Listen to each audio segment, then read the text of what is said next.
I watched from across the street as my own sister walked strangers into my house at midnight.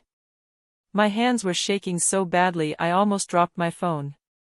But this wasn't the worst part. The worst part was realizing that my mother-in-law, the woman who called me daughter, was standing right beside her, counting cash. Let me tell you how a fake vacation turned into the most shocking discovery of my life. A discovery that didn't just break my trust, but revealed a betrayal so deep, so calculated, that it made me question everything I thought I knew about family. My name is Catherine, and I'm 38 years old. For the past 3 years, I've lived in what I thought was my dream home with my husband Marcus and his mother, Linda.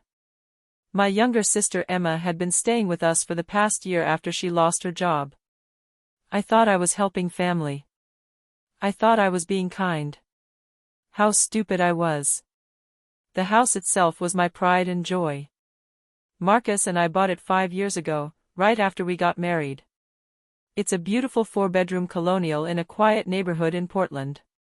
White picket fence, rose garden in the front, a spacious backyard where we plan to watch our future children play. We poured our savings into it, worked overtime to afford it, decorated every corner with love. When Marcus's mother Linda lost her apartment 2 years ago, we didn't hesitate. "Mom can take the guest room downstairs," Marcus said. "She raised me alone. It's the least we can do." I agreed completely. Linda had always been sweet to me, calling me her daughter, baking my favorite lemon cookies, asking about my day. Then last year, my sister Emma showed up at our door with 2 suitcases and tears in her eyes. She'd been fired from her marketing job, her boyfriend had left her, and she had nowhere to go. "Just for a few months," she promised. "Just until I get back on my feet." How could I say no? She was my baby sister. We'd grown up together, shared secrets, defended each other against our strict parents. Of course she could stay. So there we were. 5 people under one roof. Me, Marcus, Linda, Emma, and our lives that seemed perfectly normal on the surface. But about 4 months ago, something changed. It started small. Little things that didn't quite add up. I'd come home from my nursing shifts at the hospital and find the living room rearranged slightly. Not enough to be obvious, but enough that I noticed. Furniture moved a few inches. Cushions fluffed differently. The coffee table in a slightly different angle. "Did you move the furniture?" I asked Linda one evening. She looked up from her knitting with that sweet grandmother smile. "Oh, I was just cleaning, dear. You know how I like things tidy." Fair enough. Linda did love cleaning. Then I started noticing the laundry. Mountains of it. I do laundry twice a week religiously, and suddenly there were 3-4 loads piling up. Towels I didn't recognize. Sheets that weren't ours, different thread count, different colors. Why so much laundry? I asked Emma as she stuffed another load into the washer. "Oh, you know me," she laughed. "I've been working out a lot, changing clothes multiple times a day. Trying to get back in shape for job interviews." It made sense. Emma had always been into fitness. But then came the grocery bills. I'm the one who manages our household budget. I'm meticulous about it, have been since Marcus and I combined our finances. Our usual monthly grocery bill was around $400 for the 5 of us. Suddenly, it was jumping to $700-800. I pulled out the receipts one night, spreading them across the kitchen table. Cases of bottled water. Industrial-sized packages of toilet paper. Bulk snacks. Enough coffee to fuel a small army. "Babe, why are we buying so much stuff?" I asked Marcus that night in bed. He barely looked up from his phone. "Mom and Emma are home all day. They probably just need more supplies. Don't worry about it. Don't worry about it." Those 4 words should have been my first red flag.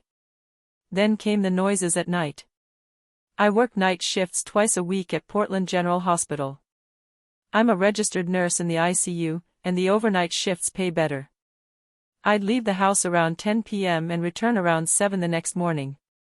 One night, I came home early. There'd been a staffing change, and they sent me home at 3 a.m. instead of 7. I walked into my quiet, dark house, kicked off my shoes, and headed toward the kitchen for some water. That's when I heard it. Footsteps. Multiple footsteps. Coming from upstairs. From the bedrooms that should have been silent and still. My heart started pounding. Was someone breaking in? I grabbed my phone, ready to call 911, and crept toward the staircase. Then I heard laughter. Female laughter. Young, carefree, definitely not Linda or Emma's voices. I stood frozen in the hallway, my mind racing. Who was in my house at 3 in the morning? I climbed the stairs slowly, my nursing clogs silent on the carpet. The sounds were coming from the spare bedroom at the end of the hall, the one we used for storage. The door was closed, but light spilled out from underneath. I reached for the doorknob. Catherine? Is that you? Linda's voice came from behind me, making me jump. I turned to see her standing in her doorway, wearing her bathrobe, looking surprisingly awake for 3 in the morning. I heard voices, I said, my hand still on the doorknob. Oh, that's just Emma and her friends, Linda said quickly, too quickly. They're having a girls' night. Watching movies. You know how loud young people can be. I looked at the closed door, then back at Linda. At 3 in the morning? They lost track of time. Linda smiled, but it didn't reach her eyes. Come on, dear, you must be exhausted. Let's not disturb them. You need your rest.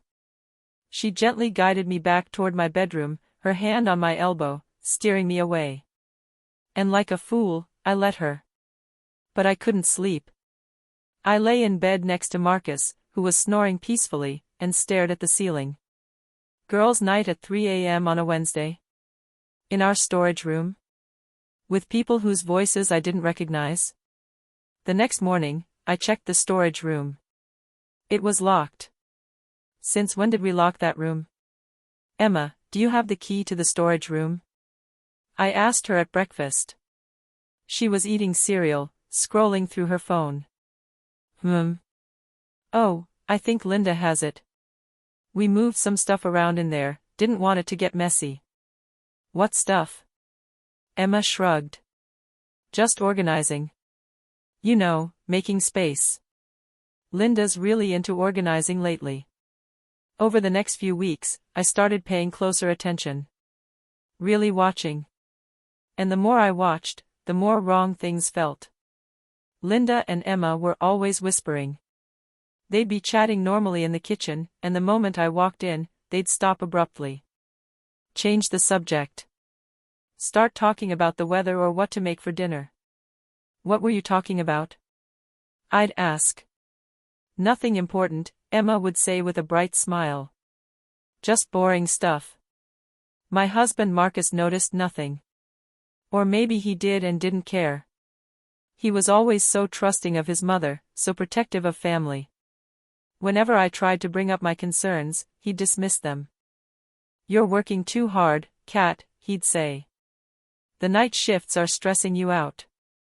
Mom and Emma are just trying to help around the house. But they weren't helping. They were hiding something. I started documenting things. Taking photos of the moved furniture. Keeping the grocery receipts. Writing down the times I heard strange noises. Then one night, something happened that changed everything. It was a Tuesday. I was scheduled for a night shift, but I wasn't feeling well. Stomach bug, maybe something I ate. I called in sick and came home early, around 8 p.m. instead of 10. As I pulled into our driveway, I saw a car I didn't recognize parked on the street. A silver Honda with out-of-state plates. Then, as I was walking to the front door, I saw Emma opening it for two young women I'd never seen before.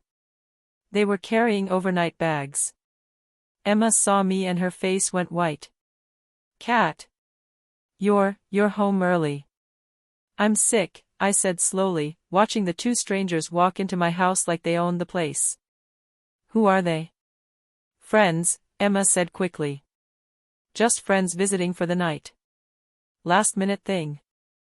The two women smiled at me awkwardly and hurried inside. I heard their footsteps going upstairs. I stood in my own entryway, feeling like a stranger in my own home. That night, I couldn't sleep. Even though I was exhausted and sick, I couldn't sleep. I kept hearing sounds.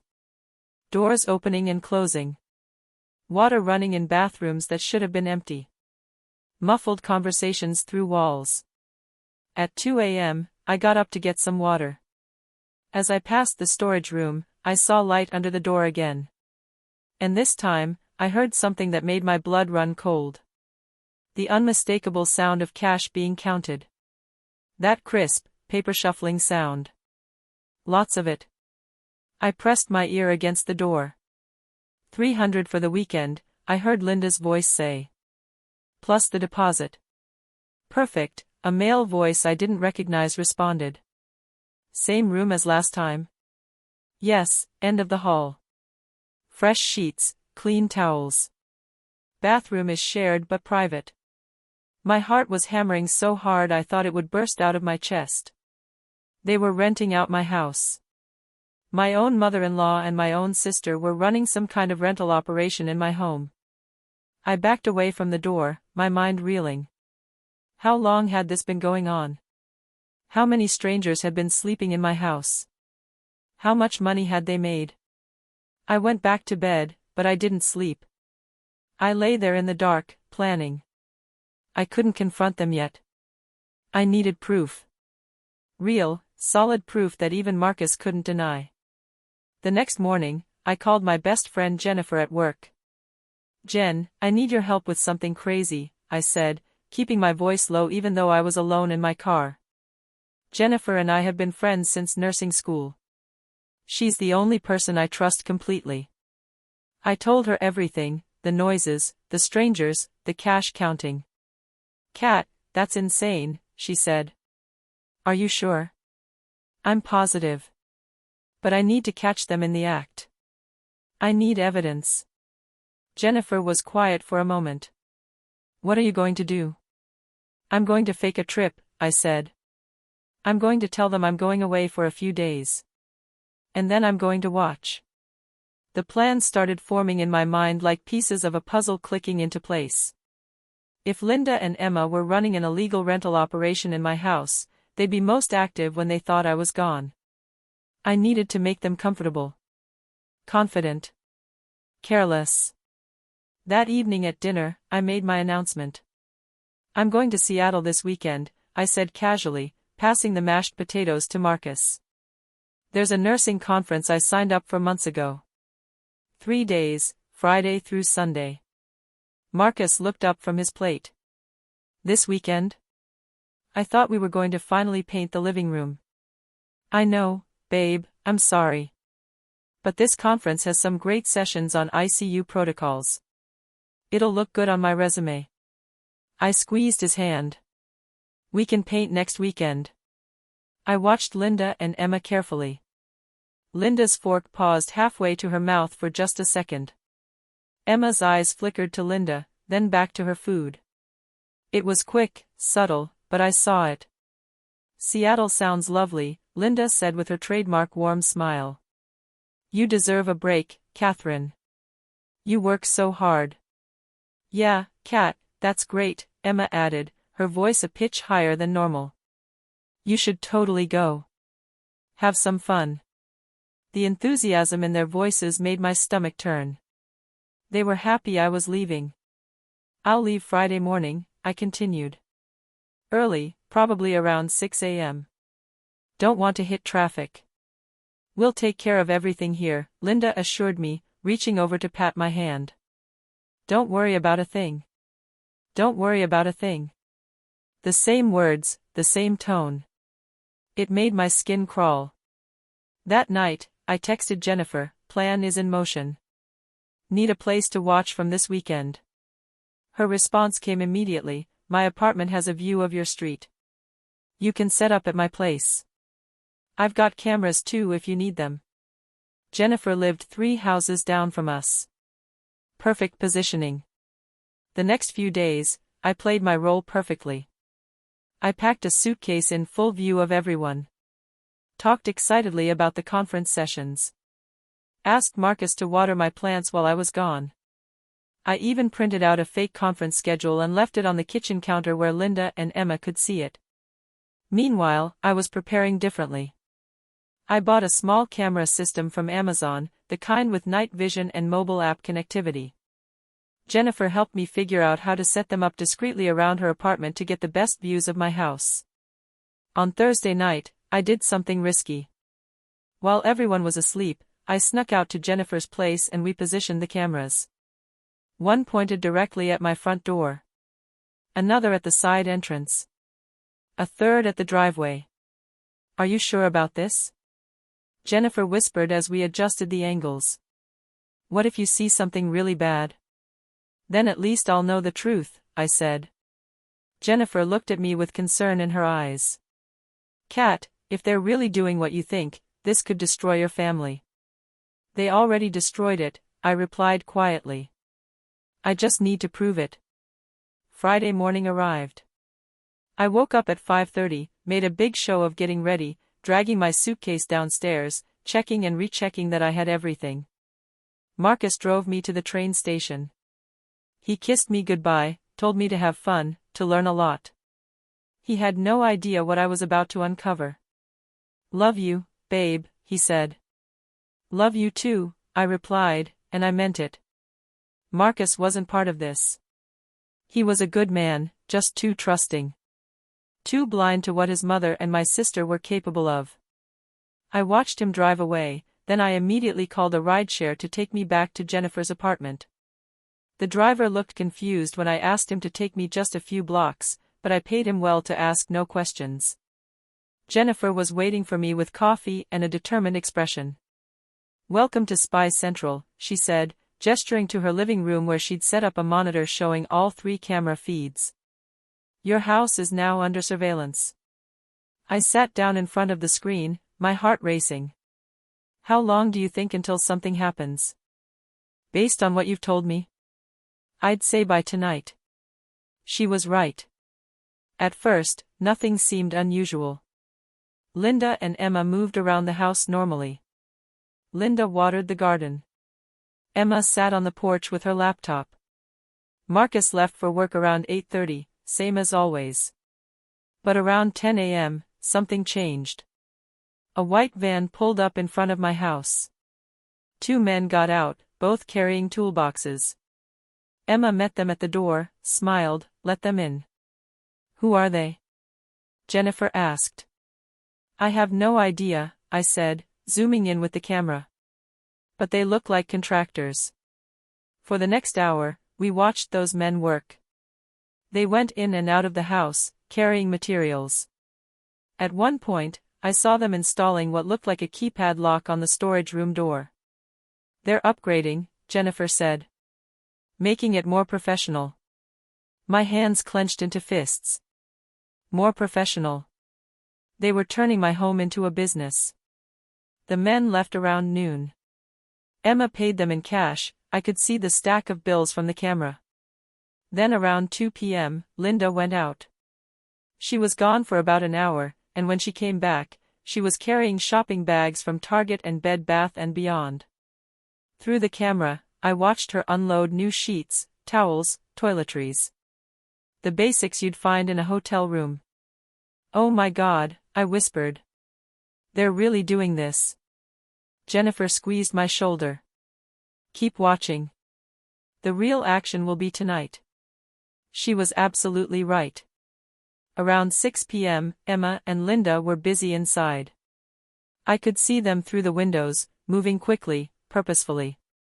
Cleaning, organizing, setting things up. At 7:30, the first car arrived.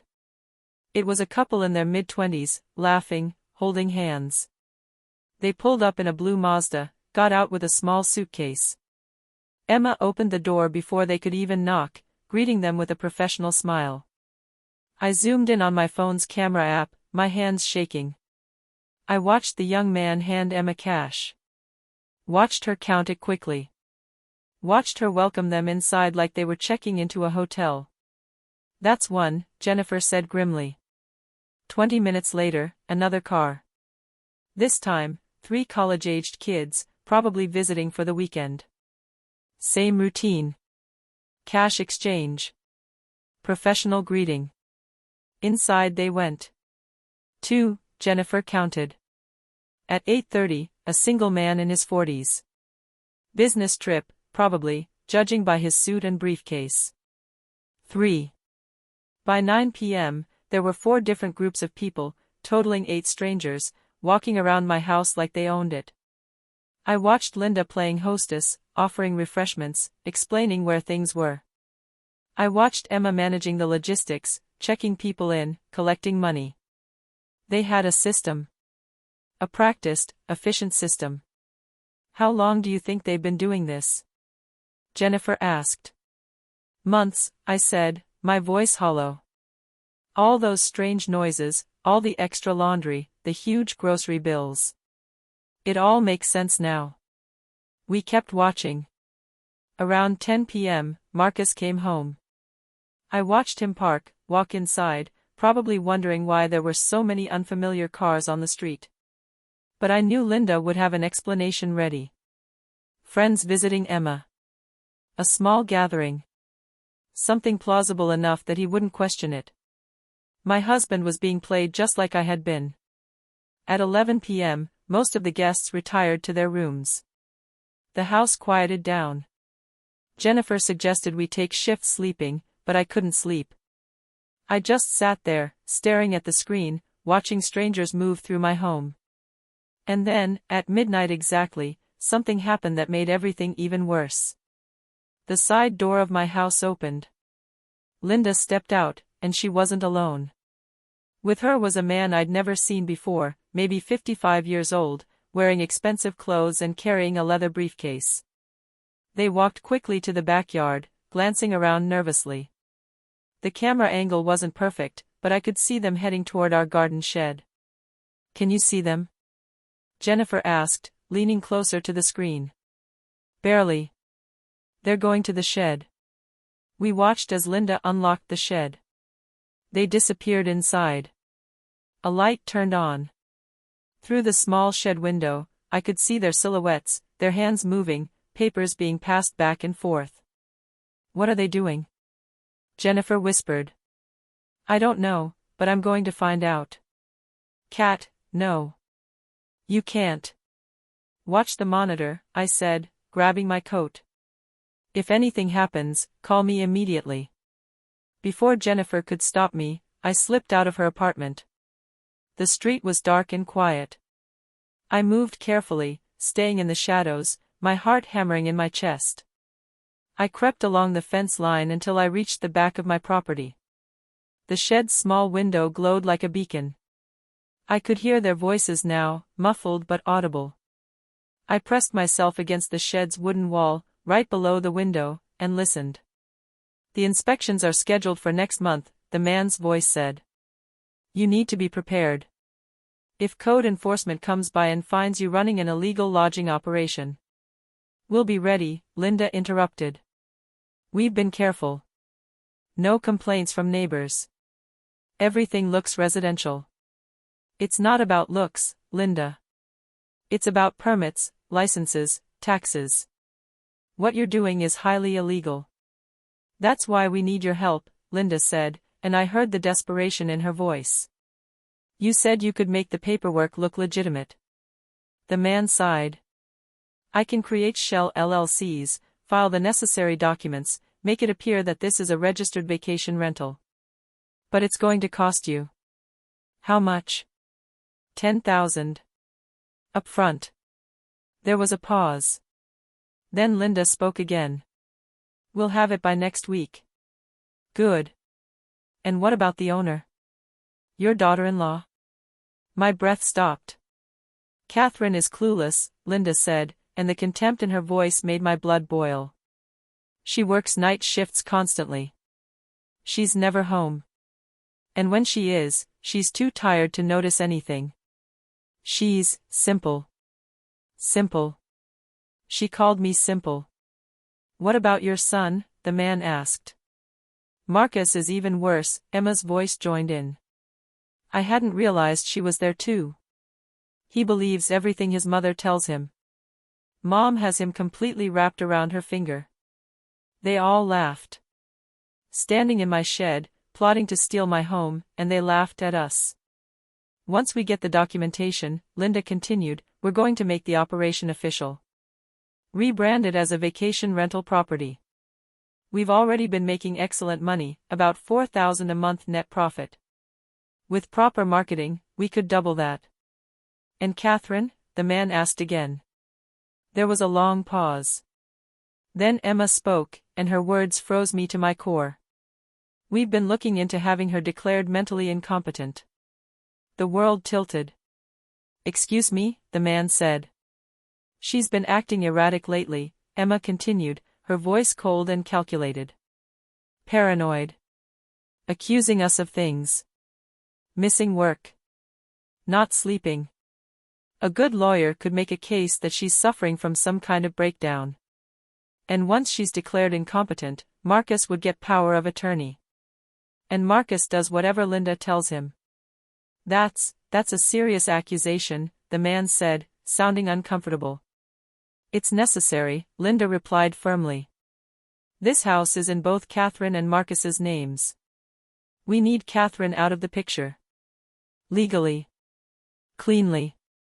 A mental incompetency ruling would do exactly that. I couldn't breathe. Couldn't move. They weren't just stealing from me. They were planning to destroy my entire life. My career. My reputation. My freedom. I'll need more money for that, the man said. Legal documentation, paid psychiatric evaluations, court filings. We're talking about another $15,000. We'll get it, Emma said confidently. We have almost $12,000 saved already. One more month of operation and we'll have enough. They continued talking, discussing details, timelines, strategies. But I couldn't listen anymore. I backed away from the shed, my legs shaking so badly I could barely walk. I stumbled back to Jennifer's apartment. She took one look at my face and knew something terrible had happened. Kat? What did you hear? I told her everything. Every single word. By the time I finished, Jennifer's face was pale with fury. They're trying to steal your life, she said. Your home, your reputation, your freedom. Kat, this is beyond illegal. This is criminal conspiracy. I know, I whispered. And I'm going to stop them. I barely slept that night. Every time I closed my eyes, I heard Emma's cold voice saying, we've been looking into having her declared mentally incompetent. My own sister.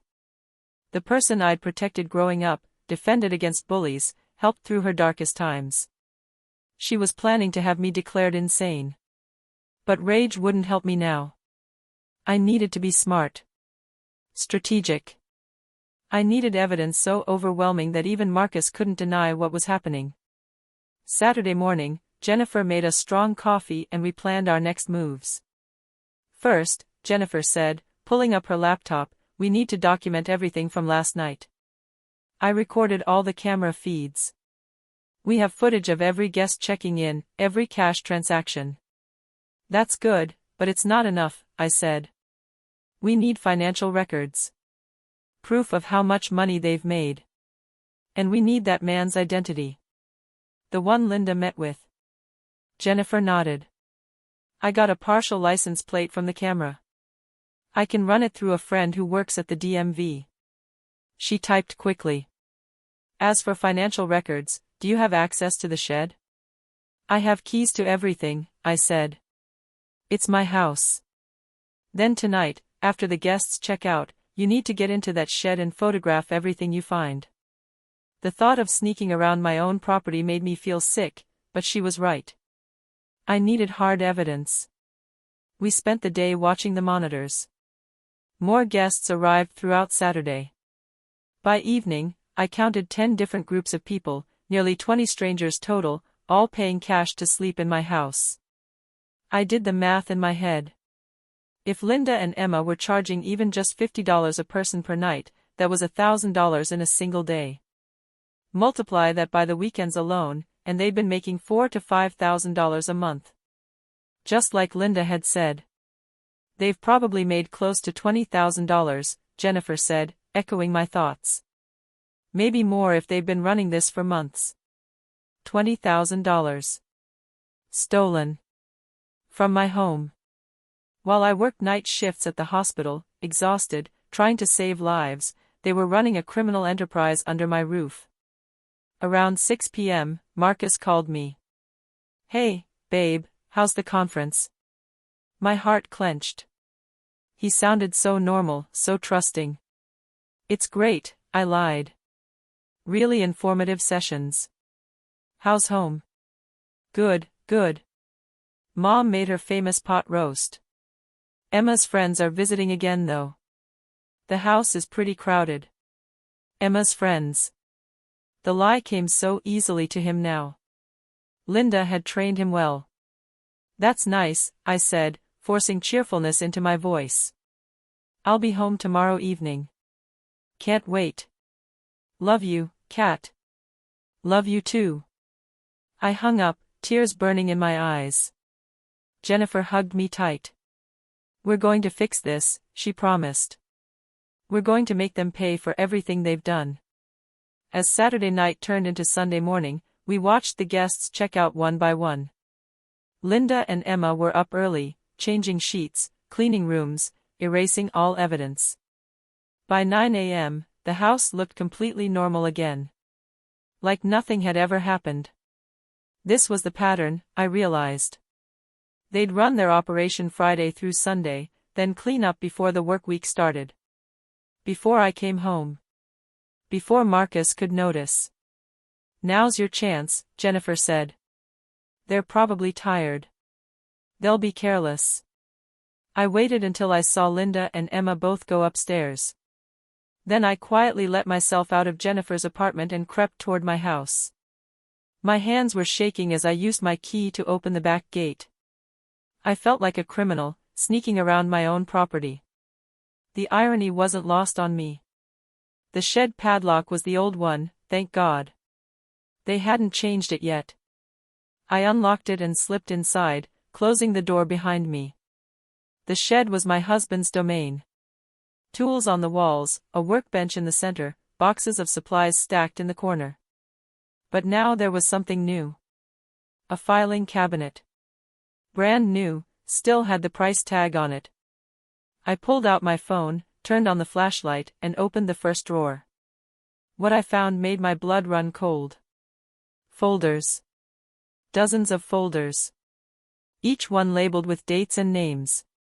I pulled one out randomly. Inside were printed confirmations from Airbnb, Booking.com, VRBO.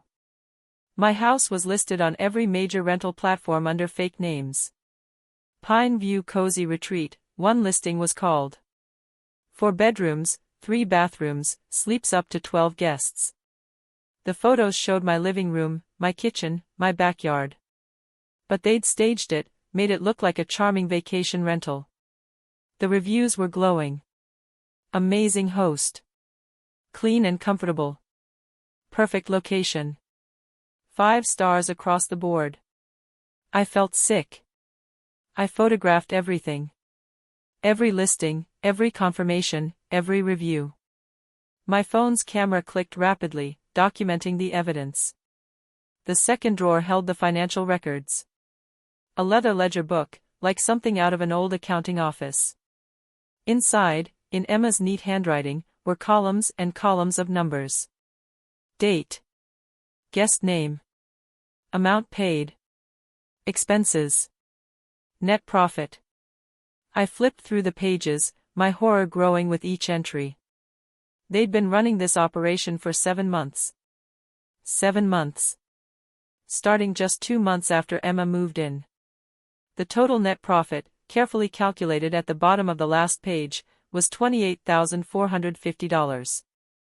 $28,000. I took pictures of every page, my hands shaking so badly I had to brace the phone against the workbench. The bottom drawer held something even more disturbing. Legal documents. Papers from law firms.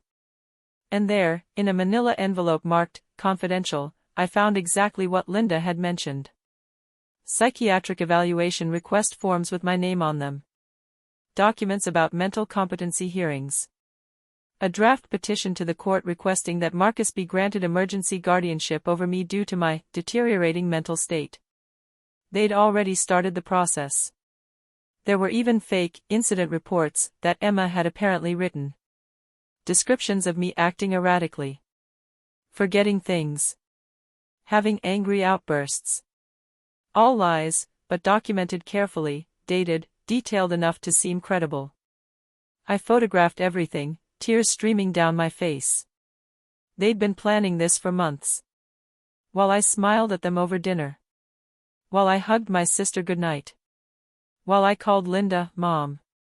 They were systematically building a case to have me declared insane. The last folder nearly broke me. It was labeled, Property Transfer. Inside were documents outlining a plan to eventually force me to sign over my half of the house. Once I was declared incompetent, Marcus would have power of attorney. Linda would convince Marcus to sell the house, claiming it was too much stress for me. They'd buy a smaller place, put me in assisted living, and Linda and Emma would split the profit. They'd planned every detail. Every step. Every betrayal. I heard voices outside. Footsteps. My heart stopped. Someone was coming. I quickly closed the folders, shut the cabinet drawer, and looked around desperately for a way out. The shed only had one door, and the voices were getting closer. Just need to grab the garden shears, I heard Linda saying. I'll get them, Emma replied. You start on the front flower beds. The door handle turned. I pressed myself against the back wall, behind some old camping equipment, making myself as small as possible. Emma walked in, humming to herself. She went straight to the tool rack, grabbed the shears, and turned to leave. Then she paused. She looked around the shed slowly, her eyes narrowing. She walked to the filing cabinet. Touched the drawer handle. Did I leave this unlocked? She muttered. My heart was hammering so loud I was sure she could hear it. Emma pulled the drawer open, looked inside, seemed satisfied everything was in order. She closed it again, locked it this time, and pocketed the key. Then she left, closing the shed door behind her. I waited 5 full minutes, barely breathing, before I dared to move. When I finally slipped out of the shed, my legs were shaking so badly I could barely walk. I made it back to Jennifer's apartment without being seen, collapsed on her couch, and finally let myself fall apart. Jennifer held me while I sobbed.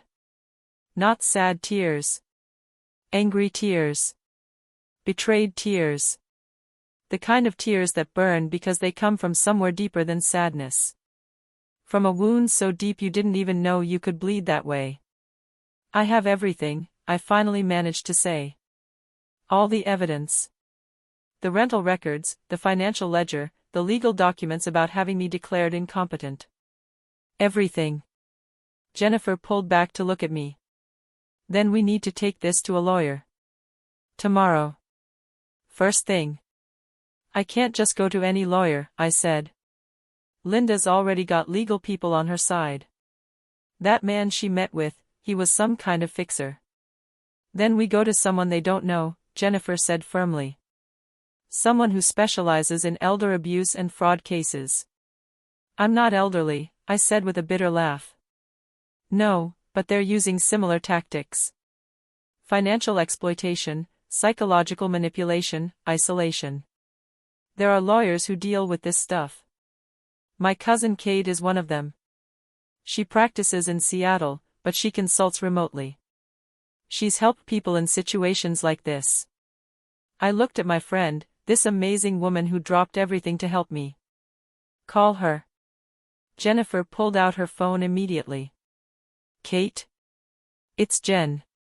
I need your help. My best friend is in a really bad situation.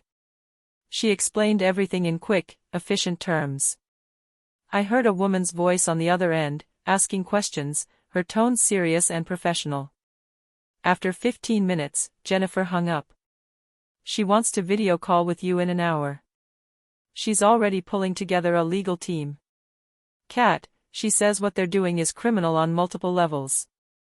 Fraud, theft, conspiracy, maybe even attempted kidnapping if they were planning to institutionalize you against your will. An hour later, I was sitting in front of Jennifer's laptop, looking at Kate Winters, a sharp-eyed woman in her 40s with steel gray hair and an expression that said she didn't tolerate nonsense. Ms. Chen, she said, using my legal name, show me everything you have. I spent 2 hours going through every photo, every piece of evidence. Kate took notes rapidly, occasionally asking questions, her expression growing darker. When I finished, she sat back in her chair.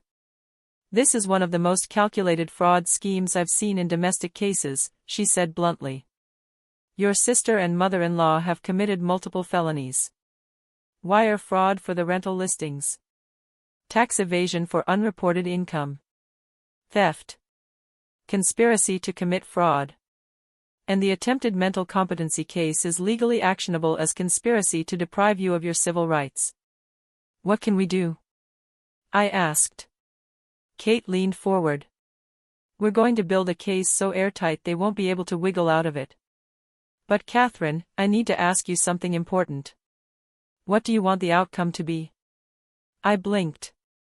What do you mean? Do you want them arrested? Prosecuted? Do you want financial restitution? Do you want them out of your house and your life? Do you want to involve your husband? All of the above.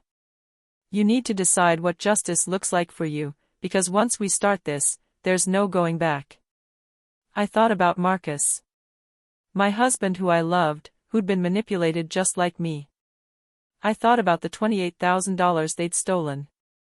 I thought about them trying to have me declared insane, planning to lock me away.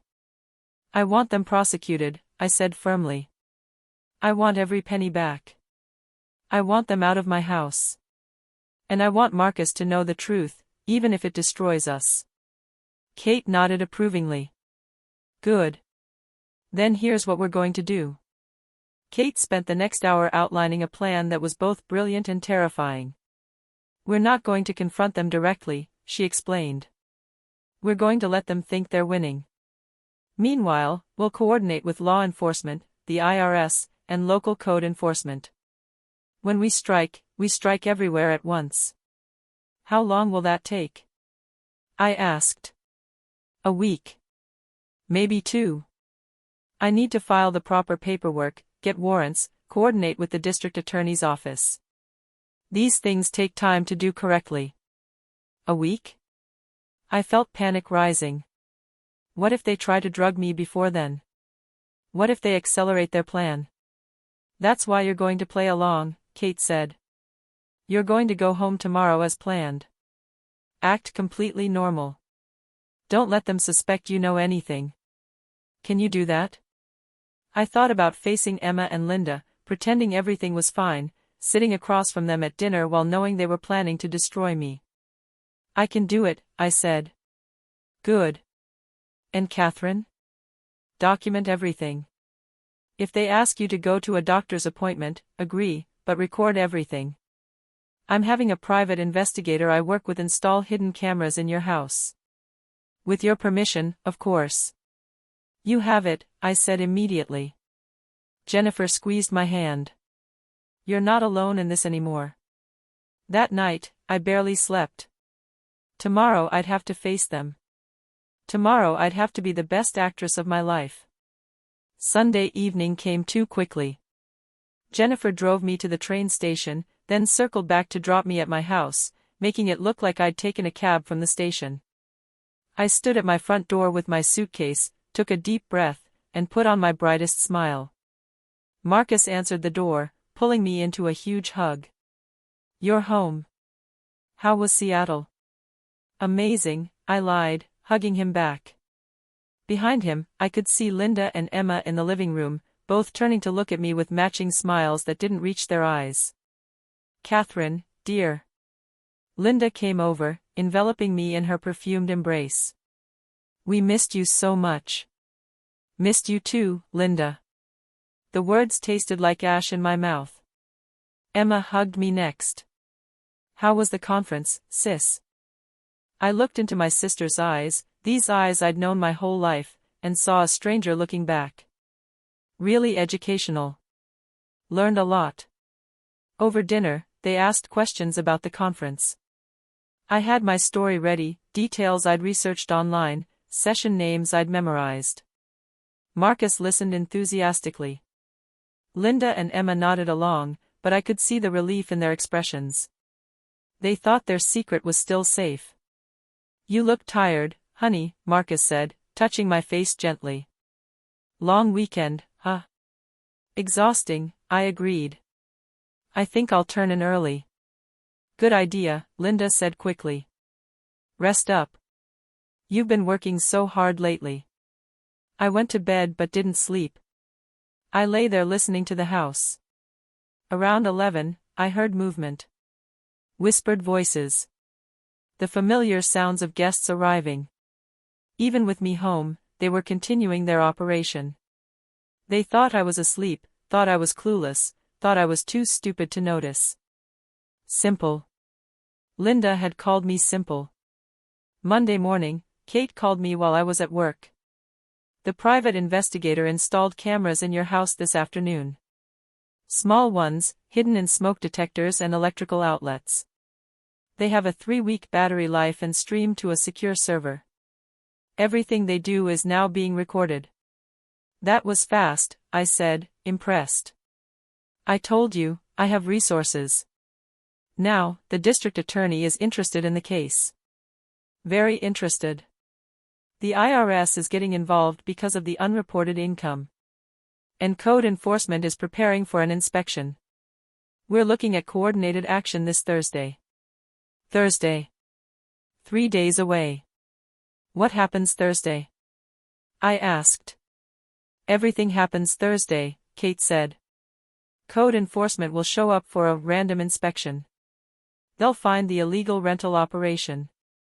Local police will be on standby with warrants for fraud and theft. The IRS will freeze their bank accounts.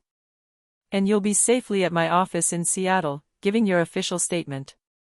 My heart was racing. This is really happening. It's really happening. Catherine, by Friday morning, your sister and mother-in-law will be in custody. The next 3 days were the longest of my life. I went to work, came home, had dinner with people who were plotting against me, and smiled through it all.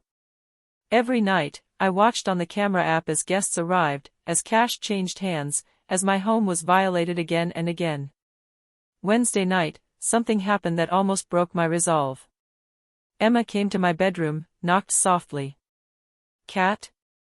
Can we talk? My heart sped up. Sure, come in. She sat on my bed, looking unusually serious. For a moment, I thought maybe she was going to confess, maybe she'd grown a conscience. I'm worried about you, she said. I blinked. Worried? Why? You've been acting different lately. Distracted. Forgetting things. Marcus mentioned you've been missing work sometimes. Lies. All lies. I hadn't missed a single shift. I'm just tired, Em, I said carefully. She put her hand on mine, her expression full of fake concern. I think you should see someone. Talk to a professional. Actually, Linda found this really great psychiatrist. Dr. Morrison. She has an appointment available this Friday. I already booked it for you. There it was. The trap they were setting. Friday? I kept my voice casual. This Friday? Yeah, 10 a.m. I'll drive you. It's just a consultation, you know? Nothing scary. Just to talk about stress management. Dr. Morrison. The appointment where they plan to drug me, confuse me, make me sign documents. I looked at my sister, this person who'd shared my childhood, who'd cried on my shoulder through breakups, who I'd loved unconditionally. And I saw a monster. Okay, I said softly. If you think it'll help. Emma's face lit up with relief. It will, I promise. You'll feel so much better. After she left, I immediately texted Kate, they've set the trap for Friday morning. Doctor appointment at 10 a.m. Her response came quickly, perfect. That gives us legal grounds for attempted fraud and conspiracy. Keep the appointment. I'll have plainclothes officers there. They won't get away with this. Thursday morning, I got ready for work like normal. Kissed Marcus goodbye, told him I loved him. It might be the last normal morning we ever had. I was at the hospital, in the middle of my shift, when my phone buzzed. Kate's number. Catherine, it's happening. Code enforcement is at your house right now. Are you somewhere private? I ducked into an empty patient room. Yes. What's going on? They showed up for the inspection 20 minutes ago. Your house is currently occupied by 6 guests. Linda and Emma tried to play it off as friends visiting, but one of the guests told the inspector they'd booked the room online. The inspector is documenting everything. My hands were shaking. And the police? 2 officers are there now. They're questioning Linda and Emma. Catherine, they found the filing cabinet in the shed. They have all the financial records. Oh my God, I whispered. It gets better, Kate continued. The IRS agent is there too. They're seizing financial records, computers, phones. Everything. And Child Protective Services showed up. CPS? Why? Because running an illegal lodging operation with unreported strangers coming and going creates an unsafe environment. Since Marcus is on the deed, they need to investigate whether he was complicit or a victim. Marcus. My poor, trusting Marcus, who had no idea his mother and my sister were criminals. Is he there? I asked. He just arrived home from work. Catherine, I think you should come home. Not to the house, to Jennifer's. You can watch from there. This is going to get intense. I told my supervisor I had a family emergency and left immediately. Jennifer picked me up, and we raced back to her apartment. The scene outside my house was chaos. 2 police cars. A code enforcement van. An unmarked car that must have been the IRS agent.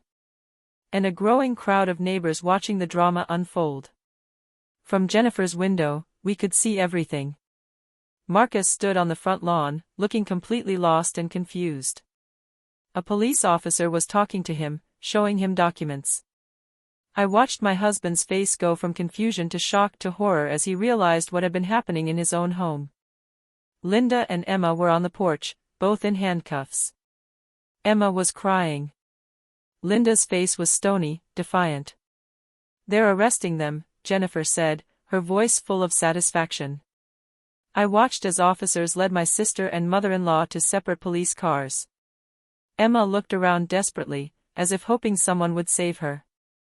Linda walked with her head high, refusing to show weakness.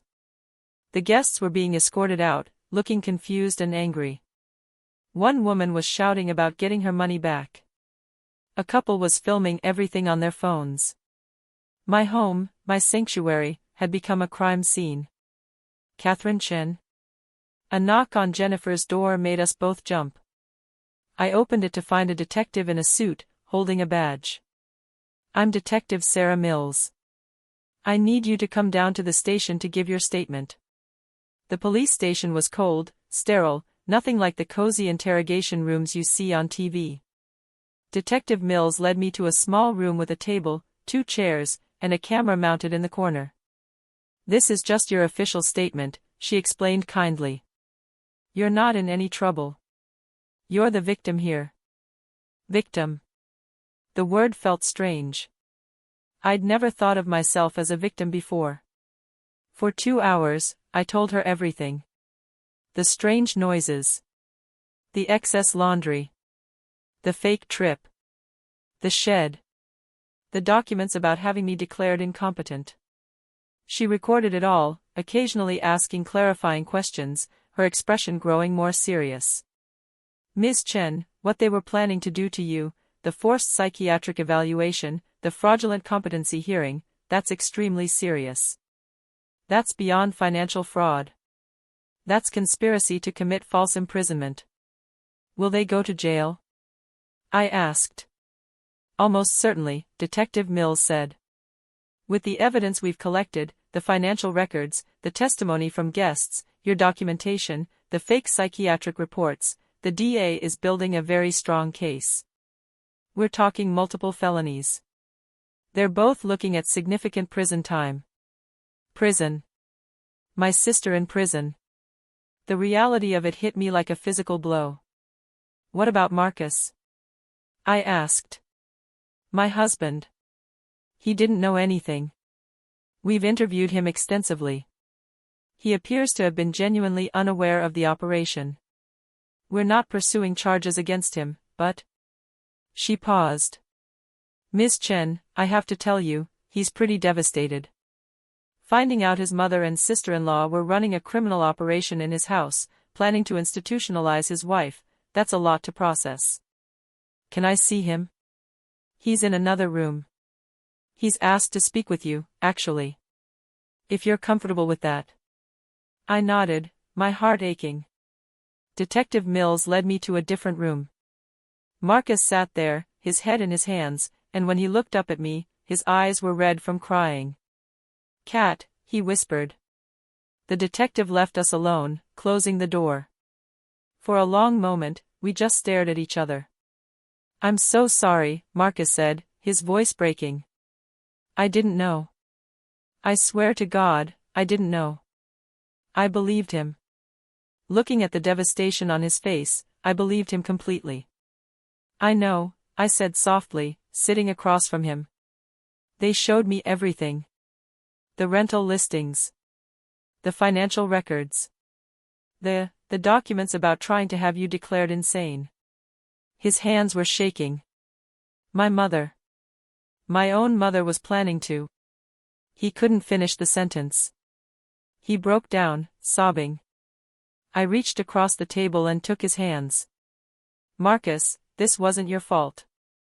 I should have seen it, he said. I should have questioned things. The strangers, the extra cars, you trying to tell me something was wrong. But I trusted my mom. I always trusted her.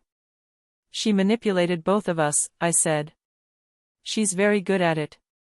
The police said they've been doing this for 7 months. 7 months, Cat.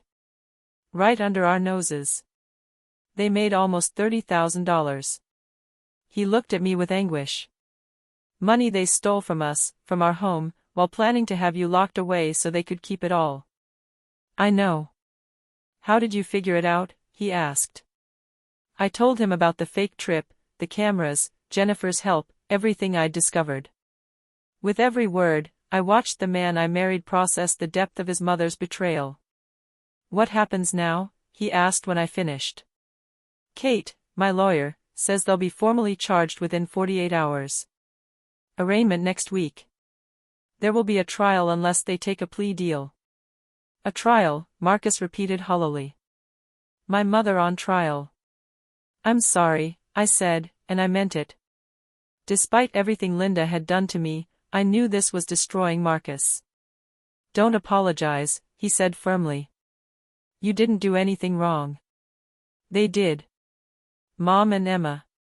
They're the ones who destroyed this family. A knock on the door. Detective Mills poked her head in. Miss Chen. Your lawyer is here. Kate strode into the room like an avenging angel, carrying a briefcase and wearing an expression of grim satisfaction. Catherine. Mr. Chen.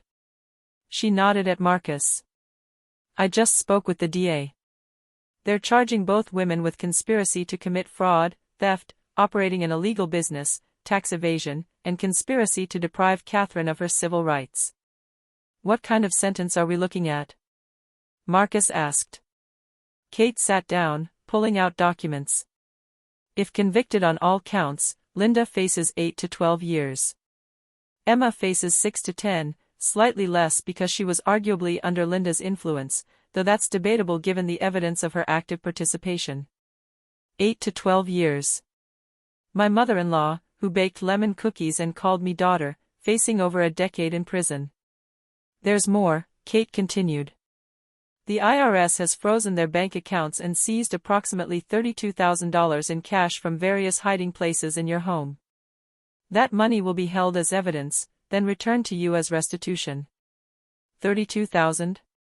I said. I thought it was 28. They had additional income they hadn't recorded in the ledger yet.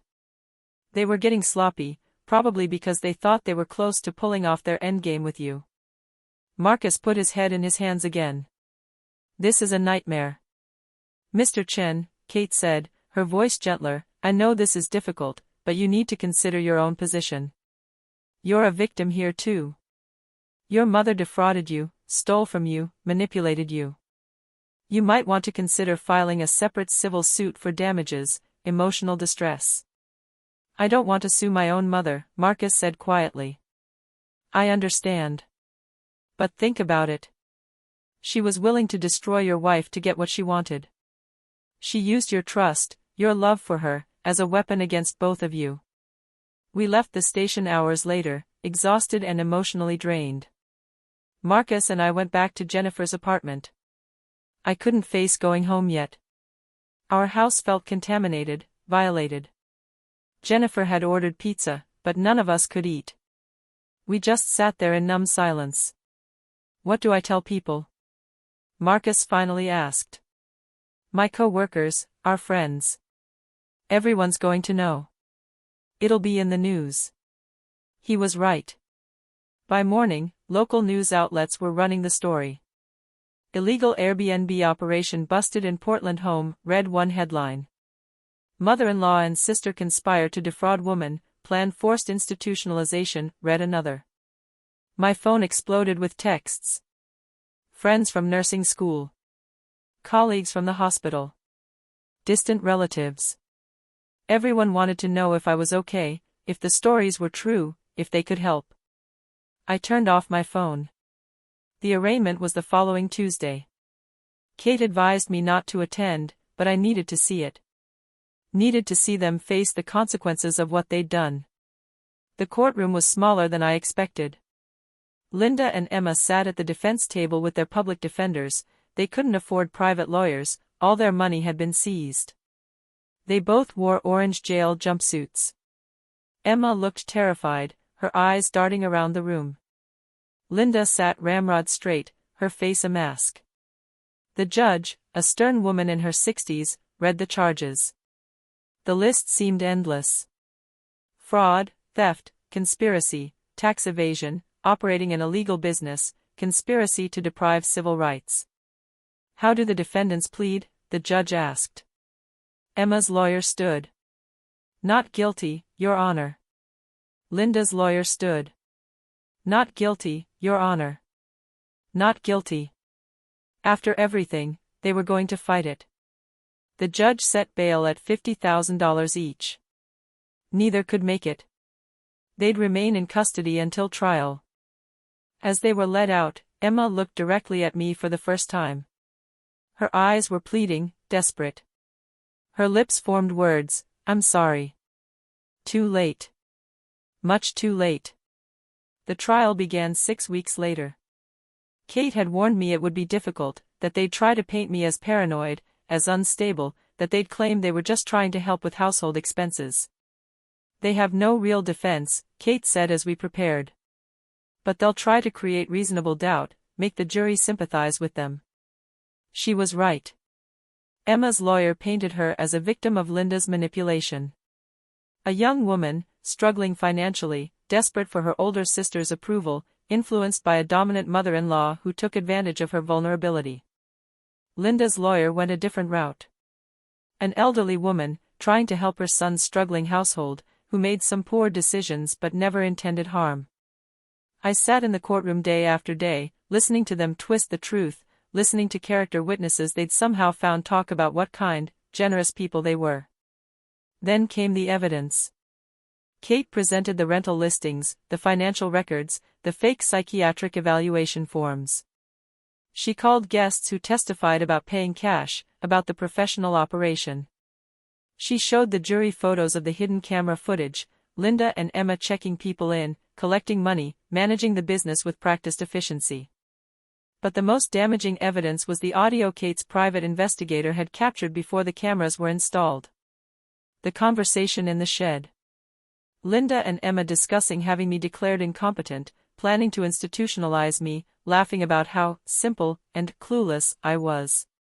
The jury's faces changed when they heard that recording. I watched sympathy drain away, replaced by disgust. When it was my turn to testify, I told the truth. All of it. The confusion when things started changing in my house. The betrayal of the fake trip. Finding the documents in the shed. Learning they planned to drug me, to take away my freedom, my life. How did it make you feel, Kate asked gently, when you discovered your own sister and mother-in-law were planning to have you declared mentally incompetent? I looked at the jury. Terrified. Not just because of what they were planning to do, but because I realized the people I loved, the people I trusted most, saw me as nothing more than an obstacle. A problem to be solved. They were willing to destroy my entire life for money. Several jurors were wiping their eyes. Emma's lawyer cross-examined me aggressively. Isn't it true, Ms. Chen, that you work night shifts and are frequently exhausted? Isn't it possible you were actually displaying signs of stress and fatigue that concerned your family? I'm a registered nurse, I replied calmly. I'm trained to handle stress. I work night shifts like thousands of other nurses. Being tired doesn't make someone mentally incompetent. But you faked a trip to spy on your own family. Doesn't that seem somewhat paranoid? I didn't spy without cause, I said. I had evidence something was wrong. I heard strangers in my house. I saw cash being exchanged. I found locked rooms that shouldn't be locked. That's not paranoia. That's pattern recognition. The lawyer tried a few more angles, but Kate had prepared me well. I didn't take the bait. Marcus testified next. His testimony was heartbreaking. He talked about trusting his mother completely, about being manipulated, about the devastation of learning the truth. Did you have any knowledge of the rental operation? The prosecutor asked. None, Marcus said firmly. None whatsoever. If I had known, I would have stopped it immediately. That was our home. Our sanctuary. And they turned it into a crime scene. What about the plan to have your wife declared incompetent? Marcus's voice broke. I would never have allowed that. Never. Catherine is the smartest, most capable person I know. The idea that my mother was planning to, he couldn't finish. He broke down on the stand. The defense tried to paint Marcus as complicit, suggesting he must have known, must have turned a blind eye. But the evidence didn't support it. His work schedule showed he was gone during most of the rental activity. His bank accounts showed no unusual deposits. He was genuinely a victim of his mother's manipulation. On day 4 of the trial, something unexpected happened. Emma asked to speak with me. Kate advised against it, but I agreed. We met in a conference room at the courthouse, guards present, lawyers on both sides. Emma looked horrible. She'd lost weight, her hair was limp, her eyes hollow. Prison was not being kind to her. Kat, she said, her voice small. Thank you for seeing me. I didn't respond. Just waited. I want to tell you I'm sorry. Really, genuinely sorry. What we did was, she stopped, tears rolling down her cheeks. There's no excuse. I can't believe I let it go that far. Let it go that far? I repeated. Emma, you actively participated. You created fake psychiatric reports about me. You planned to drug me. You weren't just going along with Linda. You were a full partner. I know, she whispered. I know. And I'll never forgive myself. Why? I asked. Why did you do it? We're sisters. I helped you when you had nowhere else to go. Emma was silent for a long moment. At first, it was just supposed to be a few times. Make some quick money to pay off my debts. Linda suggested it, said you and Marcus would never know, that it was harmless. But then the money kept coming in, and it felt so good to finally have something, you know? After losing my job, my apartment, my boyfriend, I finally felt successful at something. So you betrayed me for money, I said flatly. It's worse than that, Emma said, her voice barely audible. Linda, she convinced me that you looked down on me. That you pitied me.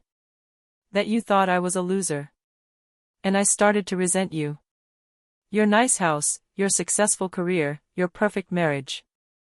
Linda fed that resentment, used it.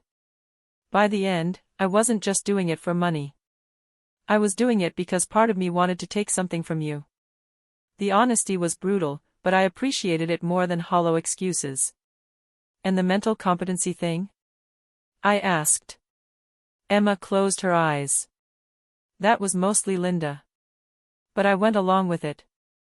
And that's unforgivable. Kat, I don't expect you to ever forgive me. I just wanted you to know that I understand how badly I messed up. How much I hurt you. And I'm so sorry. What do you want from me, Emma? I asked. Nothing, she said. I'm taking a plea deal. 7 years. My lawyer says that's the best I'll get. I just wanted to tell you the truth before sentencing. I wanted you to hear me say it, I was wrong. Completely, totally wrong. After she left, Kate looked at me. She's taking a plea deal. That's good news for us. With her cooperation, Linda's case becomes even stronger. What about Linda? I asked. Still fighting. Still claiming she was just trying to help, that everything got misconstrued. She'll go to trial. Linda's trial continued for another week. Her lawyer tried everything, claiming she was a confused elderly woman, that Emma had masterminded everything, that the recordings were taken out of context. But the evidence was overwhelming. The jury deliberated for less than 4 hours. Guilty. On all counts. I was in the courtroom when the verdict was read. Linda's face didn't change. She sat there, stone-faced, as the judge read out guilty after guilty after guilty. At sentencing 2 weeks later, the judge was harsh.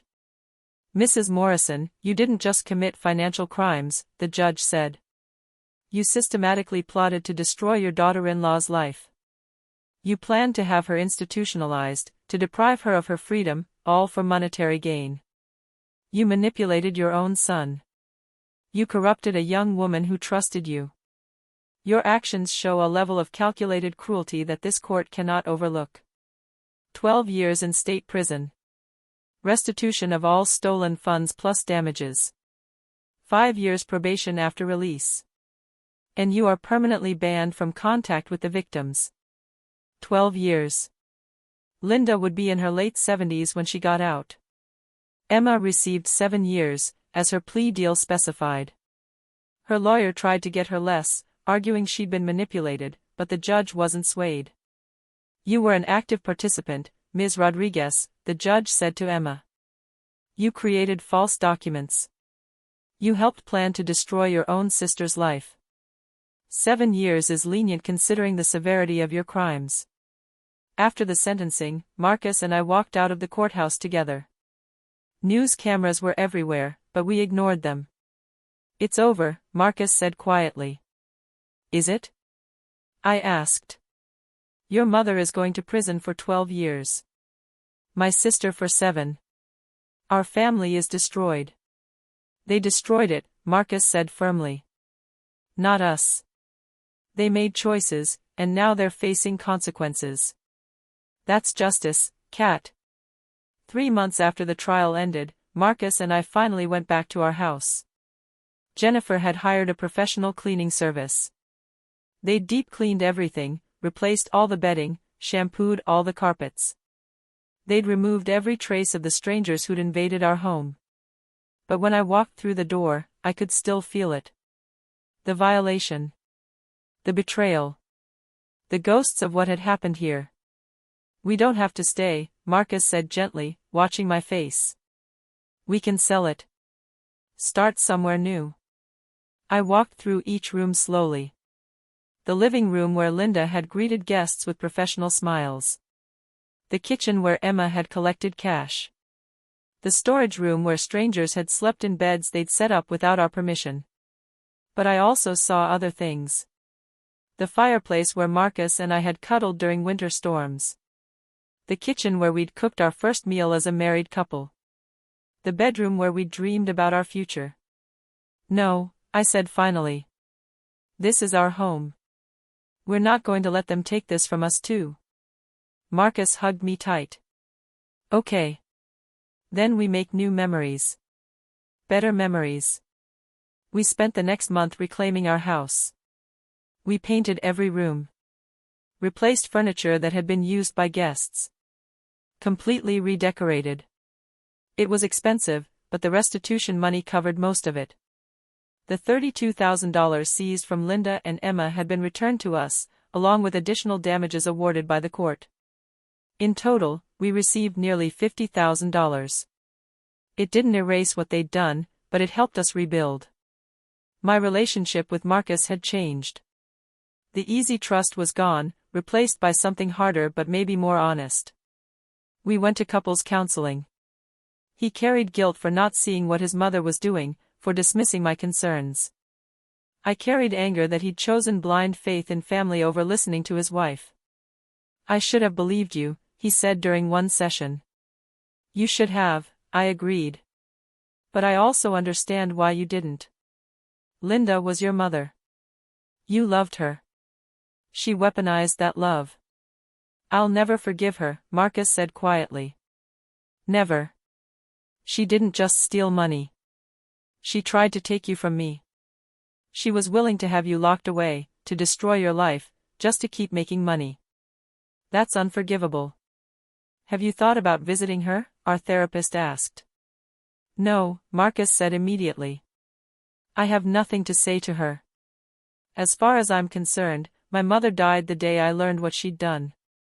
It was harsh, but I understood. Some betrayals cut too deep for forgiveness." Work was its own challenge. The story had made local news, and everyone at Portland General knew what had happened.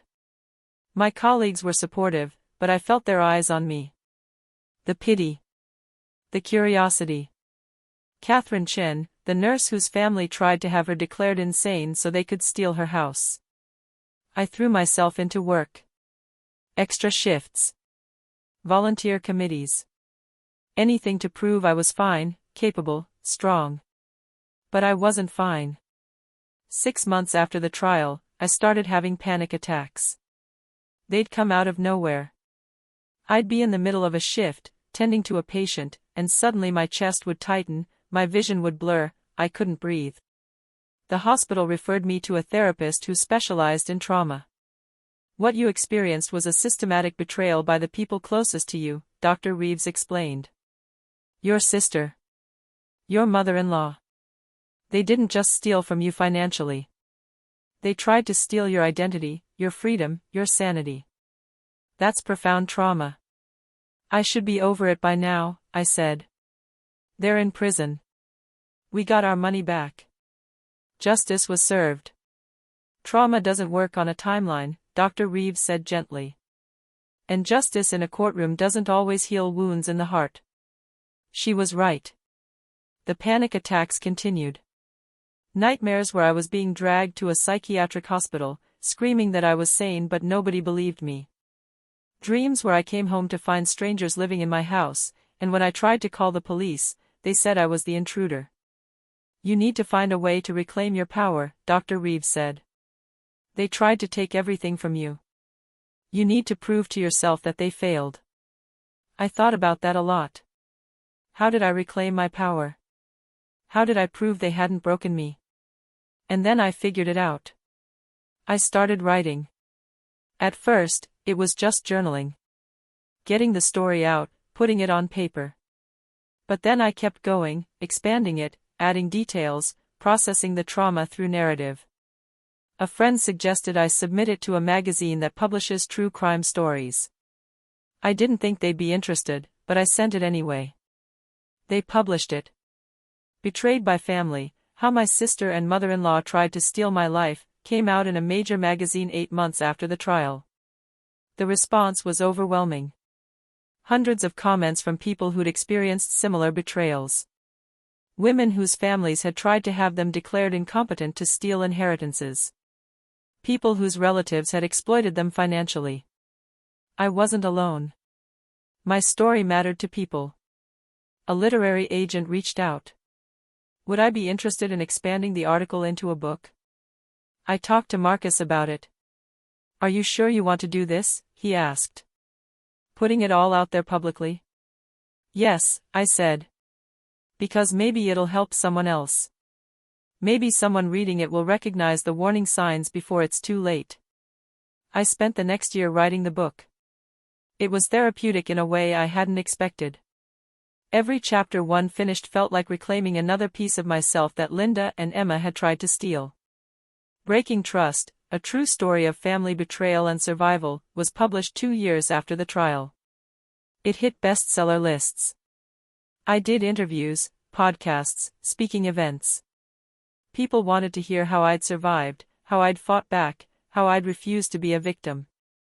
At one speaking event, a woman approached me afterward, tears streaming down her face. "Thank you," she said. "My brother and his wife have been pressuring me to sign power of attorney over to them. They say it's just for emergencies. But something felt wrong.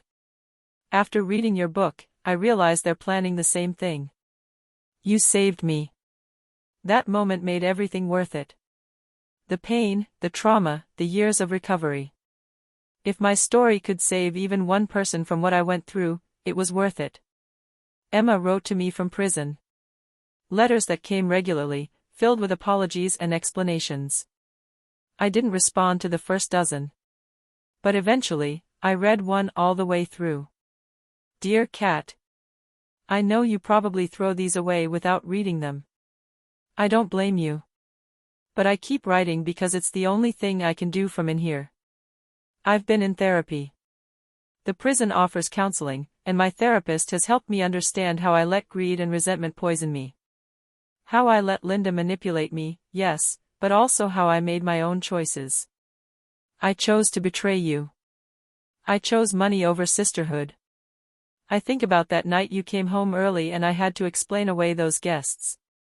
I think about how easily I lied to you. How I'd practiced those lies with Linda, rehearsed them like lines in a play. I think about the fake psychiatric reports I wrote, describing you as confused and unstable. I wrote those, Kat. Me.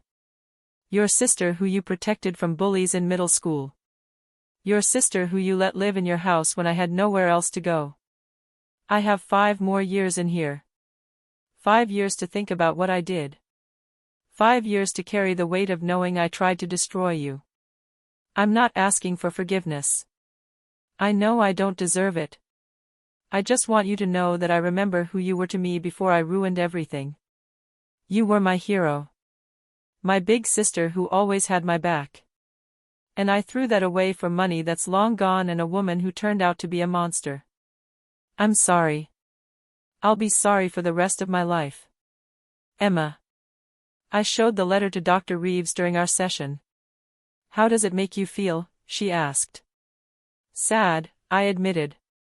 Not for her, for what we used to have. For the sister I thought I had who maybe never really existed. Do you want to respond? I thought about it for a long time. No. Maybe someday, but not now. She made her choices. These are her consequences. Dr. Reeves nodded. That's healthy. You're allowed to protect yourself, even from apologies. Linda never wrote. Never apologized. According to Marcus, who'd spoken to a distant cousin who'd visited her once, Linda remained convinced she'd done nothing wrong. That she'd been trying to help. That we were ungrateful for not appreciating her entrepreneurial spirit. Some people, I realized, never accept responsibility for their actions. 3 years after the trial, something unexpected happened. Marcus and I were having dinner at our favorite restaurant when I saw a familiar face across the room.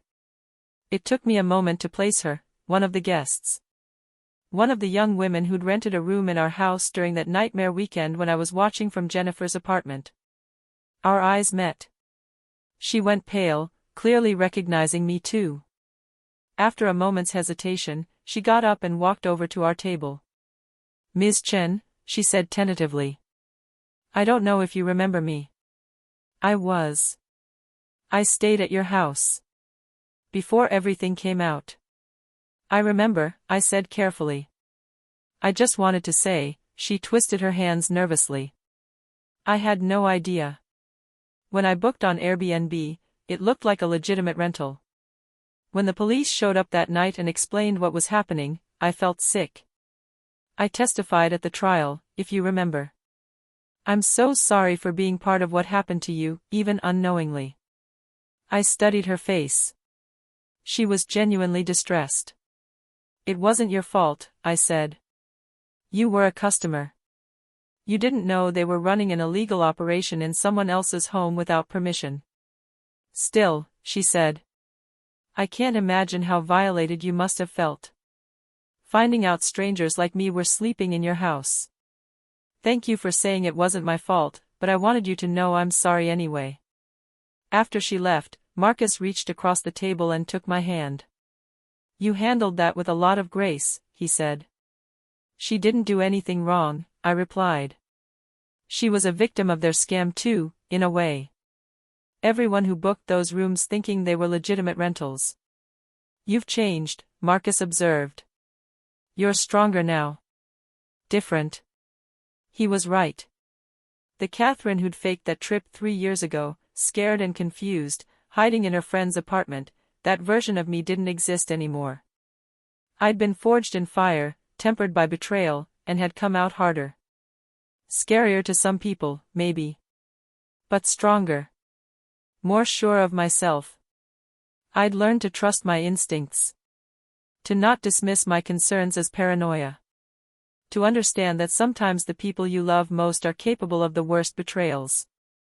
That same year, Marcus and I made a decision that surprised everyone. We decided to try for a baby. "Are you sure?" Jennifer asked when I told her. "After everything you've been through?" "Maybe because of everything I've been through," I said. "Linda and Emma tried to destroy my life, my future. Having a child, building a family on my own terms, that feels like the ultimate victory." Our daughter was born on a sunny morning in May, 4 years after the trial. We named her Hope. Marcus held her with tears streaming down his face. "She's perfect," he whispered. I looked at my husband holding our daughter, at the life we'd built from the ashes of betrayal, and felt something I hadn't felt in years, peace. Not because I'd forgiven Linda and Emma. I hadn't, and probably never would. But because I'd survived. I'd fought back. I'd won. When Hope was 6 months old, I got a call that changed everything again. "Ms. Chen. This is Warden Patricia Sandoval from Coffee Creek Correctional Facility. I'm calling about Linda Morrison." My heart sank. "What about her?" "She's been diagnosed with stage 4 pancreatic cancer. She has approximately 6 months to live, maybe less. She's requested to see you and your husband." I sat down heavily. "Cancer. Terminal cancer. I need to think about it," I said. "Of course. But Ms. Chen, she's asked me to tell you something. She says she has information about your sister Emma that you need to know. Information that could affect Emma's case." "What information?" "She wouldn't tell me. She'll only speak directly to you." I hung up and immediately called Kate, who was still my lawyer and had become a good friend. "It could be a manipulation," Kate warned. "Linda trying to get sympathy, trying to see you one last time to play mind games." "But what if it's real?" I said. "What if there's something about Emma's case we don't know?" After talking with Marcus and Dr. Reeves, I made the decision. I would visit Linda once, hear what she had to say, then never see her again. The prison was exactly as depressing as I'd imagined. Gray walls, heavy security, the smell of industrial cleaner and despair. Linda was brought to the visiting room in a wheelchair. The cancer had ravaged her. She'd always been a larger woman, imposing. Now she was skeletal, her skin gray, her eyes sunken. She looked up at me, and for the first time since I'd known her, I saw genuine emotion on her face. Not the fake warmth she'd always shown. Real emotion. Fear. "Catherine," she said, her voice raspy. "You came. You said you had information about Emma," I said, sitting across from her. I kept my voice neutral, giving her nothing. "I'm here to listen. That's all." Linda coughed, a wet, painful sound. A guard brought her water.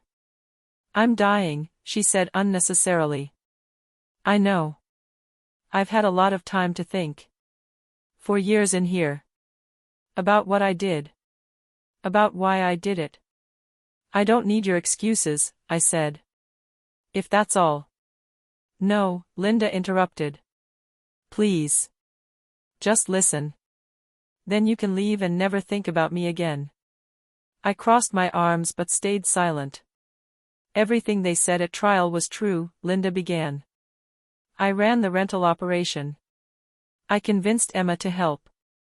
I planned to have you declared incompetent. All of it was me. I know that. But what you don't know is why." "Money," I said flatly. "You told me. You were making $4,000 a month." Linda shook her head slowly. "That was part of it. But not all of it." She took a shaky breath.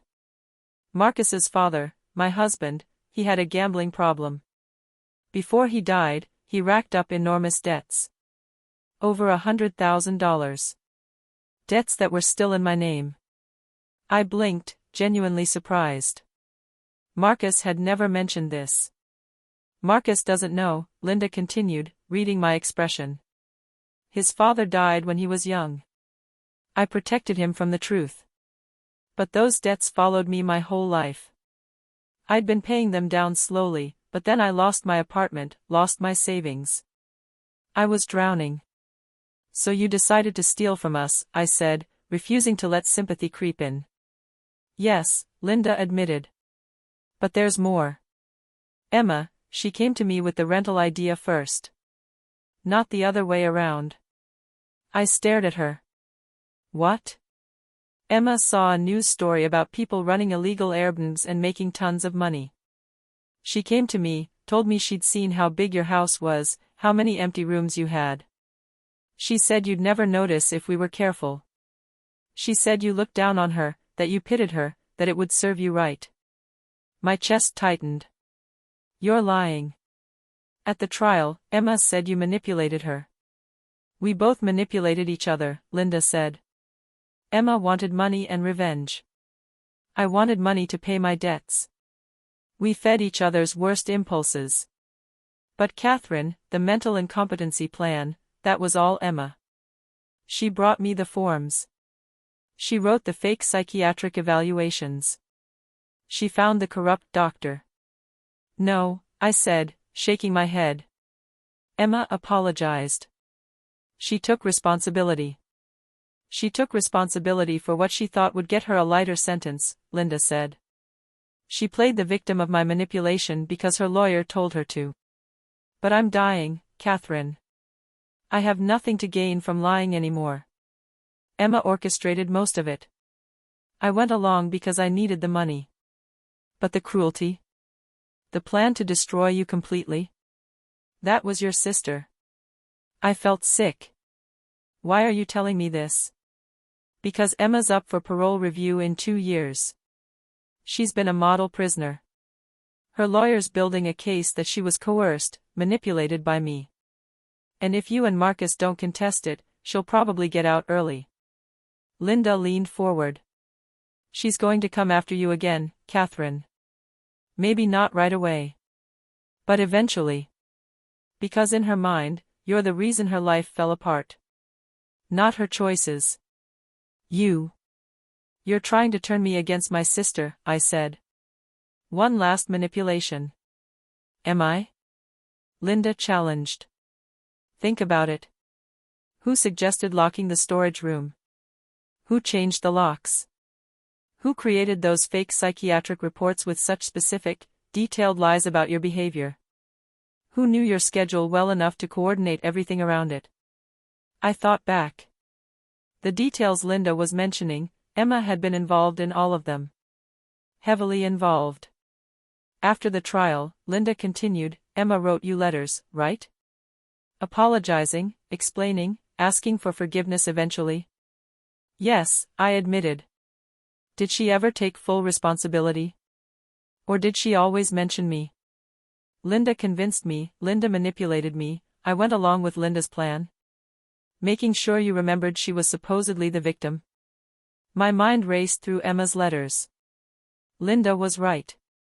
Every apology came with a qualifier, a reminder that Linda had been the mastermind. Why would she do that? I asked. Why would she plan all this and then let you take more of the blame? Because your sister is smarter than people give her credit for, Linda said. She knew if she played the role of corrupted younger sibling, she'd get a lighter sentence and maybe, eventually, your forgiveness. While I'd rot in here until I died. You still participated, I said. You still hurt us. I did, Linda agreed. And I'm not asking for forgiveness. I'm asking you to be careful. When Emma gets out, watch yourself. Because I don't think she's finished. The guard indicated our time was up. As I stood to leave, Linda spoke one more time. I know you'll never forgive me. I don't deserve it. But Catherine? I really am sorry. For what it's worth, you didn't deserve what we did to you. You were kind to me. You took me into your home. And I repaid that kindness with betrayal. I'll die carrying that shame. I left without responding. The drive home was a blur.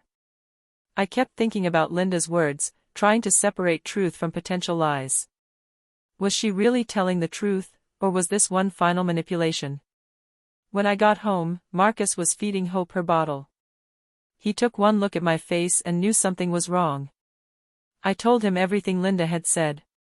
Marcus was quiet for a long time. Then he said, my father did have gambling debts. I found out years after he died, when I was going through old paperwork. I never told you because it seemed irrelevant. But it was around $100,000. I thought Mom had paid it off. So that part's true, I said. Maybe, Marcus said carefully. Or maybe Linda told you that to make the rest of her story seem more credible. I pulled out my laptop and did something I'd been avoiding for years. I looked up the trial transcripts, specifically Emma's testimony. Reading through it with fresh eyes, I saw what Linda meant. Emma had been careful. Very careful. She'd admitted to helping, to participating, but always framed herself as following Linda's lead. Linda asked me to. Linda said it would be fine. Linda assured me you'd never know. Then I looked up the evidence. The fake psychiatric reports. They were incredibly detailed, specific incidents described with dates and times. October 3rd, Catherine forgot to lock the front door and seemed confused when I reminded her. October 10th, Catherine accused me of moving her car keys, became agitated when I suggested she'd misplaced them herself. These weren't generic claims. These were calculated fabrications designed to build a specific narrative. The work of someone who'd spent time planning, documenting, building a case. Oh my God, I whispered. What? Marcus asked. Linda might be telling the truth. Look at this. I showed him the reports. These aren't the work of someone being manipulated. These are strategic. Methodical. Emma's good at this kind of thing. She worked in marketing, creating narratives and campaigns. Marcus read through the documents, his face growing pale. You think Emma was the mastermind? I think they were both guilty, I said. But maybe not in the way we thought. Maybe Emma wasn't the victim of Linda's manipulation. Maybe they were equal partners. Or maybe. I couldn't finish the thought. It was too horrible. Maybe Emma was the actual mastermind, Marcus finished for me. We sat in silence, holding our daughter, thinking about the possibility that my sister was even more dangerous than we'd realized. 2 weeks later, Linda died in prison. I didn't attend any service. Neither did Marcus. But I did do something. I hired a private investigator to look into Emma's time before she came to live with us. What he found was disturbing. Emma hadn't just lost her job. She'd been fired for financial irregularities, specifically, for setting up fake vendor accounts and funneling company money to herself. The company hadn't prosecuted because they couldn't prove it definitively, but they documented their suspicions. Her boyfriend hadn't just left her. He'd kicked her out after discovering she'd opened credit cards in his name and maxed them out. My sister had a pattern of financial manipulation that predated everything that happened with Linda. "What are you going to do?" Jennifer asked when I showed her the investigator's report. "I'm going to make sure the parole board knows the truth," I said. "Every detail. Emma's not getting out early to come after us again." 2 years later, Emma's parole hearing came up. Kate helped me prepare a detailed statement for the parole board, including the new evidence about Emma's past, Linda's deathbed testimony, and a psychological evaluation we'd commissioned that suggested Emma had antisocial personality traits. The parole board denied Emma's request. She'd serve her full 7-year sentence. I got a letter from her after that. This one was different. No apologies. No explanations. Just 3 sentences. "You couldn't just let it go, could you? You had to make sure I stayed in here. This isn't over, Kat." I showed the letter to Kate. "Is that a threat?" "It could be interpreted that way," Kate said. "I'm filing this with the authorities. This might extend her sentence for threatening a victim." And it did. Emma got an additional 6 months for the threatening letter. Now, 5 years after everything began, I sometimes think about what Dr. Reeves said about reclaiming power. I did that. I wrote my book. I had my daughter. I rebuilt my marriage. I protected myself from Emma's manipulation even from inside prison. But I also learned something darker. Some betrayals come from places you can't predict. Sometimes the person you think is the victim is actually the predator. Sometimes the truth is more complicated than the story presented in court. I learned to trust my instincts, yes. But I also learned to trust evidence more than emotion. To look beneath the surface. To question narratives, even, especially, from people I love. Marcus and I still live in our house. We painted it again last year, bright colors that hope picked out. Sunshine yellow in the kitchen. Sky blue in the living room. Our daughter's laughter fills spaces that once held strangers and secrets. We don't talk about Linda much. She's gone, buried in a prison cemetery with few mourners. Marcus has made his peace with what his mother did, though I know he still carries the wound. Emma will be released in 18 months. We've already hired a security company. Cameras, monitoring, the works. Kate has prepared restraining orders ready to file the moment she's out. We've moved our finances into trusts Emma can't access. We've documented everything, built walls around our lives that she can't penetrate. Because Linda was right about one thing, Emma isn't finished. I can feel it. But here's what Emma doesn't know, neither am I. I'm not the naive woman who didn't notice strangers in her house anymore. I'm not the trusting sister who believed every word. I'm a mother now, protecting her child. I'm a survivor who's learned how to fight back. If Emma comes for us, she'll find out I'm not an easy target anymore. And that, in the end, is what reclaiming your power really means. Not that you're never afraid. Not that you trust everyone. But that you know your worth, you know your strength, and you'll do whatever it takes to protect what's yours. My name is Catherine Chen. Someone I loved tried to destroy me. But I'm still here. And I'm not going anywhere. Sometimes the people closest to you are the ones capable of the deepest betrayal. Trust your instincts when something feels wrong. You're not paranoid, you're aware. Document everything. Protect yourself legally and financially. And remember, surviving betrayal isn't about forgiveness. It's about reclaiming your power, rebuilding your life, and refusing to let the people who hurt you define your future. Justice might not heal all wounds, but standing up for yourself and fighting back will make you stronger than you ever imagined.